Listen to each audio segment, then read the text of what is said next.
Junior Day is finally here, and every time you turn around, the list gets more and more impressive. In the world full of podcasts, he's the undisputed heavyweight champion of hot takes, an Auburn sports homer, master of the boog, and message board legend. Get your buttons buttoned and your hats flattened because the Top Button Podcast is about to kick off, and you don't want to miss your courtside seat. Now, here's your host, Charlie 5. Yes, sir. We're back. It's another episode of the Top Button Podcast. I'm your host, Kyle Rush, a.k.a. Charlie 5, and we are ready to get after it. Happy Friday. Boy, a lot's happened this week. A ton's happened this week. You started off with a great holiday. Then you have snowpocalypse.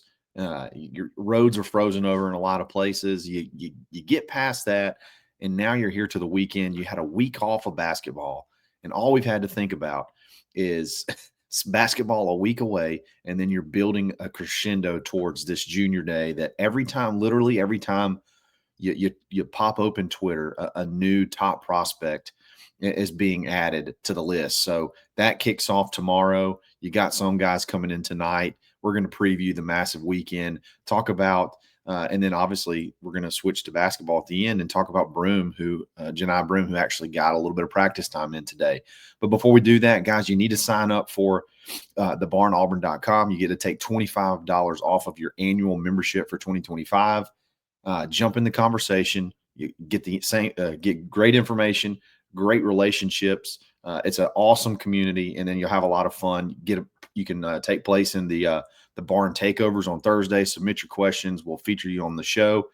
All that good stuff. A lot of fun. Check us out. We'll keep you updated also on Junior Day weekend as the weekend rolls on as well. So check us out, thebarnauburn.com. This weekend is massive. There's really no other way to put it. I know that everybody that, when you pop on my show or whatever, you may roll your eyes a little bit at the superlative words and things that I use to talk about certain things. But I can honestly say that this junior day is a little bit, I don't even want to say a little bit, it's unprecedented as far as the amount of talent that's going to be here at this point of the year. I went back and tried to look at many years in the past. Auburn's had junior days, okay? Auburn had a junior day last year. But when you look at the caliber of players, the number of players that are coming in this weekend, there's really none that compares. There's none that are even get close. Honestly, you have to go to Big Cat Weekend to find this amount of top-end players. And we're going to go into detail. But you got to go back to look at some Big Cat weekends to find as many top-end players that are going to be in Auburn this weekend, should all of them show up.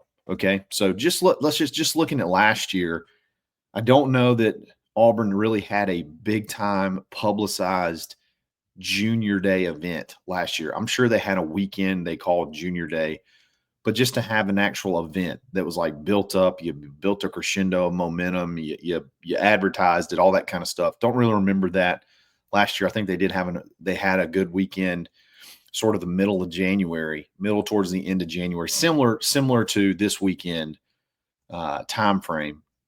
And you had some big time prospects. I think you had Julian Lewis, Zealous Hicks. You had some guys, some big time recruits that came in, but not anything along the numbers that Auburn had this year. You have to go to like the first day of spring practice, like the first weekend of spring practice, to really find a comparable recruiting weekend at this point of the year.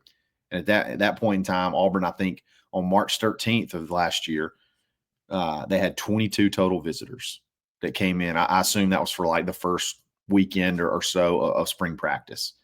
Auburn's got 35 guys on the list this weekend for tomorrow. 35 dudes to come in tomorrow. And that March 13th, number, that date last year, you had 6 top 100 players visit. So it was a pretty good weekend. Auburn's got 14 top 100 players scheduled to come in this weekend.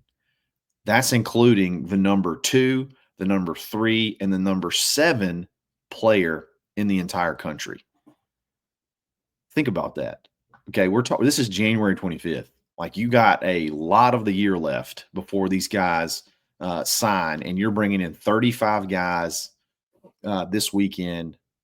And it's not just any random Joe. These are some of the best players in the country. I mean, right there, you got 3 out of the top 10 in the whole country, not just the Southeast, the whole country. They're coming to visit you on January 25th. Is pretty crazy. Like I said, there's really no junior day that compares. I mean, I've followed Auburn recruiting for a long time. There's really no junior day that I can really think of that even comes remotely close to this weekend. You have to go to Big Cat weekends. You have to look at Big Cat weekends to compare when you're talking about the number of total prospects. And think about that. Big Cat weekend is a day on the calendar that everybody knows. Okay. Big Cat weekend is a day on the calendar that kids are starting to kind of, as they grow up in recruiting and they start getting recruited, that's a date that they're like, man, I want to make sure that I'm good enough to be on that Big Cat weekend list, because that's like the who's who. It's become a nationally known recruiting event. So it's not like it's something you throw together. That's something that's on the calendar that everybody's looking for. Hey, what's the date of Big Cat weekend? Because I want to definitely make sure that I pencil that in on my calendar. That's not what this is. This is just a junior day. And so you got to go to Big Cat weekends to compare. And if you look at last year's Big Cat weekend, Auburn had, I think, 10 top 100 players at Big Cat weekend this past year. So remember, there's 14 that are going to be here tomorrow. That's incredible. That's incredible. And there was out of those, now those were all great players. 10 out of the top 100. None of those were top 10 players. There's 3 top 10 players that are coming this weekend. It's just, it's really, this is what you have to do. Now, I know I can already see some of the comments. Recruiting's great, but you got to win. When are we going to start seeing wins? When are these kids going to start ending up and having success on the field? Oh, they're going to all transfer if you don't start winning. Everybody knows. You got to understand that when we're talking about recruiting, that doesn't change the fact that you have to win football games. Okay, that doesn't change the fact that if you don't start showing success on the field, you can only sell hype for so long. Okay, that's without discussion. Okay, we understand that. That's not breaking news to anybody. Okay, the importance of building a program, though, has to start here. And if you're selling, hey, I need to get 2 or 3 or 4, whatever, top classes where we can get this roster at a level where we can compete for championships. 7 wins isn't the goal. Championships are the goal. These are the things that you have to do to get there. And that's why I've always tried to have as much patience as I possibly can with this staff, because they get it when it comes to the things you have to do off the field to build a program. Yes, it will have to translate, and it'll have to translate this year, or they will lose a lot of momentum. A lot of the effort and the tireless hours that they've put in, they could lose a lot of that should they not have the success that you would think you would get when you start seeing recruiting results like you're seeing. Okay, so I understand all that. Okay, but this staff gets it off the field. And I'll give you an example of just like the little things. Okay, you go visit C.D. Morgan. Obviously, is one of the top recruits in the country. He's visiting tomorrow. He is not playing basketball next year. He's a big-time basketball player for Benjamin Russell. He's one of their better basketball players. I think they would say he is their best basketball player. He's not going to play in his senior year because he wants to graduate early. So I think this was one of their last home games or something like that. This was one of their home games, or either they scheduled their senior night for like last night or the night before last, which is obviously honoring all the seniors. Well, he took part in it because that was going to be his last home basketball game. That was that was going to be his senior night. Okay, so he was going to take part in that ceremony. We have like 3 or 4 coaches go. I think Derek Nix was there, Marcus Davis was there. You had a bunch of coaches go to this basketball game. Now, granted, it's in Alex City, so it's not that far away. But those are the little things that this staff just gets, and what that equates to is having 35 prospects for a junior day. That equates to ending up with 3 top 10 players coming to visit you for junior day, January 25th. That equates to 14 out of the top 100 players coming to visit you on January 25th. Doing those little things is what gets these guys in the door. And once they get here, that's when the magic happens. That's when they turn the heat up. And that's what I love about Hugh Freeze and this staff, and what I've always hoped you would see out of an Auburn head coach and program, because there's just something about Auburn that you can't put a value on. There's something about getting here. There's something about when you just do the right things off the field. If you get kids here, if you work your tail off recruiting wise, you can have high level success. You can get high level players consistently at Auburn. Now you just have to go win. They got this part down. This part, there's no argument. You got this part down. Now you just got to go win. So this weekend could be a lot of fun. Omar Mabson, he's a 2025 recruit. Official visit starts today. Obviously, Auburn expects him. We've talked about him for weeks now, reclassifying. Auburn expects him to be, hopefully, that last piece of the 2025 class. Maybe you go ahead and end it this weekend. Who knows? And then you got that official visit. And then, obviously, junior day starts tomorrow. They're going to come in, be wined and dined, and then go to the basketball game that evening. I love that it's a night basketball game too, because you get to get the full day of treatment, and then you get to cap it off by going to a really electric basketball game. It's a perfect setup, man. It is really a perfect setup, and I would expect Auburn to make a lot of headway with a lot of these guys, and who knows, you could come out with a couple of commits as well. So big junior day tomorrow. We've been waiting on it for weeks, and it looks good. I'm wondering if Auburn has sort of taken my advice, or is my theory on quarterback recruiting playing out? We'll talk about that here, I guess, right now. So if you remember a couple of weeks ago, I mentioned that Auburn visited Jared Curtis, the number 1 quarterback, I think, in the country. Number 1 or number 2 quarterback in the country. Ken Austin, I think, visited Jared. And it launched into a discussion on roster management at the quarterback position. What does it look like in today's age to really manage the quarterback roster correctly? Not very long ago, I was having arguments and I was talking about, no, you got to stack quarterbacks every single year. That's just the way you do it. You stack quarterbacks every single year, and then you try to get the best quarterback you can every single year, and then you let the chips fall where they may. Well, the problem with that is, nowadays, and I guess I knew it then, but I just never saw it play out like it played out in Auburn's quarterback room this past season, where when you when you have kids that are sort of really bunched up together as far as classes go, you have a really talented junior, really talented sophomore, really talented freshman, and there's no separation in years between them.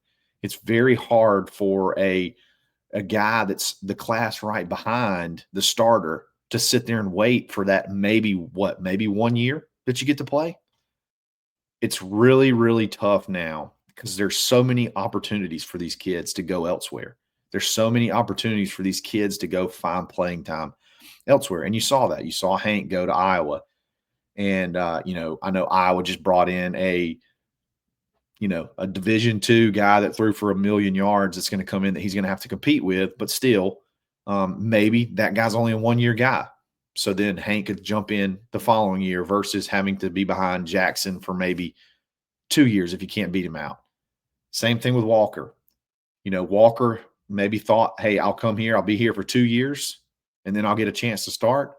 But now it looks like, because of the situation you have a quarterback, hey, now it looks like maybe he'd have to wait for 3 years. That's just a little bit too much, I think, nowadays, with all the opportunities and the ease of being able to just, hey, I'm just going to go over here now, and it's going to be a little bit better depth chart situation. So we talked about quarterback roster management.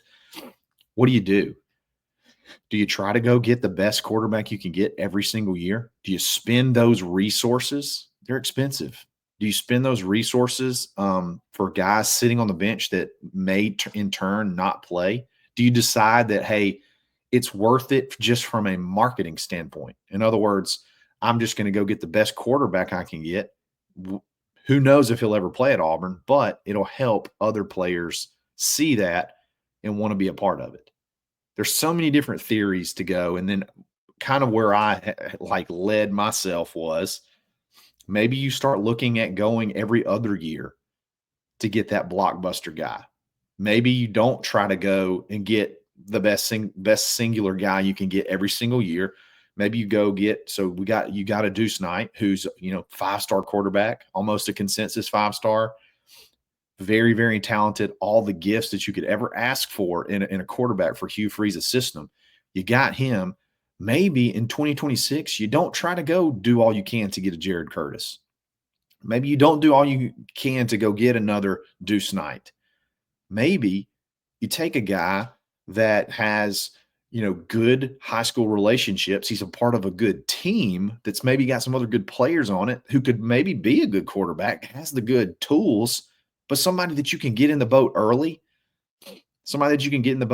and use to be a part of that recruiting machine, sort of build the momentum there.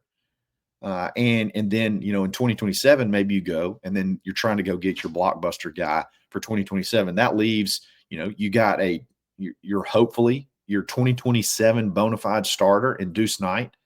You got another guy that's, hopefully wants to hang in there and be developed and just see what happens. And then obviously you bring in your freshman in 2027 that could be your blockbuster guy, and they're spaced out a little bit better so that they can actually see a pathway to the field versus just boom, boom, boom, stack, stack, stack. And then they all leave at once. You know what I mean? So I think Auburn may be looking at doing that. I mean, you got this big recruiting weekend, and you're bringing in a guy who I think is a very talented kid, Travis Burgess, from Grayson High School, big plus, awesome high school, but he's not incredibly highly rated yet. He's on a little bit lower rate. I think he's a 3-star, but again, 6'5", 190, great runner, good passer. I think he completes over 60% of his passes, threw for, over 2,000 yards, 23 touchdowns, 4 interceptions this past season. Played really good, played really competitive competition, played the best competition you can play in the state of Georgia, which is just riddled with studs. And I think they won the state championship too. So guy that knows how to win, guy that's a part of a really good program, a guy that's a pretty decent player, but not a guy that you're probably going to have to break the bank on. Not a guy that you're going to have to really just kill yourself financially, kill yourself NIL-wise to try to land. And honestly, maybe somebody you could lock up early, not somebody you're going to have to be in limbo for all year. That's another thing, man. Lock up your quarterback. Get your quarterback locked up. I like this, and I'm wondering, you're having your big recruiting weekend, and this is the only quarterback you're bringing in. And he's got some really good teammates. Really good teammates. You got Tyler Atkinson, who he's not on the list right now to come in, but it wouldn't shock me if he showed up. But you do have his teammate. Where's his name? Anthony. I think it's Anthony something. He's a really good linebacker. He's got a teammate coming. I can't think of his name. He's a linebacker. It's Tyler Atkinson, and then his teammate. He's coming this weekend. So you're hoping you get one of those. If you can get him in, maybe that helps you get a foothold in Grayson. And that's a Kenyatta Watson thing as well, to try to get as many kids out of that Grayson High School as you possibly can, because those kids all usually end up being really good players. So I'm wondering if that's the strategy they're taking. We'll see. It's super early, but it is interesting that that's the only quarterback that they're bringing in this weekend. So we'll see how the quarterback plays out regardless. A lot of fun this weekend. It's going to cap off with a big basketball game at Tennessee, at home versus Tennessee. We're going to talk about that right now. Obviously, you're going into it. Auburn's at the top of everybody. The only one-loss team in the country. The only undefeated team in the SEC. And it's a big matchup. It's a ranked matchup at home. What you want, another quad one opportunity. And you're thinking you're probably going to have to go without Johni Broome, but Johni did practice yesterday in some capacity. And I think there were some that felt like, man, he's moving a lot better than we expected this weekend. So, we expected at this point. So yesterday was Thursday. They're going to practice again today. And I assume just test things out. I think Bruce did say on Tiger Talk last night that he is not really expecting Johni to play this weekend, which is exactly what I would hope and assume he would say, so that you don't tip your hand to Tennessee. I don't know if you have to do an injury report. I think you probably do have to do an injury report. So we'll know for sure here pretty soon if he's going to be in or out or questionable or whatever, or probable. We'll know that pretty quickly. But man, this is a pretty big game. Like, it's not a big game in the sense of like implications for the end of the year, because again, you're going to be with a limited Johni Broome at best and no Johni Broome at worst. So this is not the full Auburn team, but they're pretty dang good even without him. You win this one, you feel like you can go to LSU and win that one, and then you have to go on the road at Oxford next week, which will be a very tough one. But then you've got through this first part of the season, this first half of the season. If you can go again, win this one, win LSU, you've got through basically this first half of the season unscathed. That really, really helps you. It really helps you moving forward to close out the rest of the year, because you still have a ton of quad one opportunities. If you lose it, it's not the end of the world, because you stole one at Athens. And so that kind of washes. You want to try to win all your home games and win half of your away games. Well, this just means you have to win. If you were to lose this one, it's a wash because you won an away game.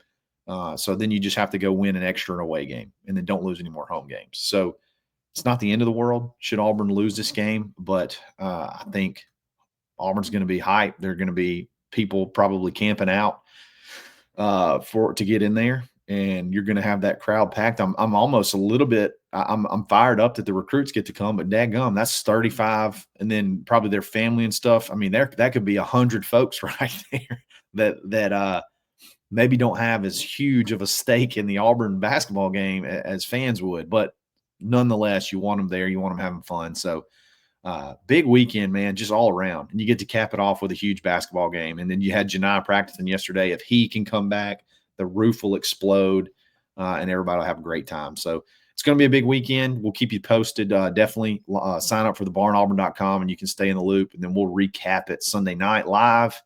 And then all next week, we'll be talking recruiting, talking Auburn basketball. A lot of fun. So, guys, another great week. Thank you guys for listening. If you like this video, like it. If you like this channel, subscribe to it. Let me know what you think about the recruiting in the comments. I pretty much respond to every single one. So let me know what you think. Let me know what you think about basketball. Let me know what you think about quarterback recruiting, all that good stuff. And we'll be back again soon to get after it. So thanks again. Great week. It's another episode of the Top Button Podcast. Stay buttoned. Thanks for listening, and drive home safely.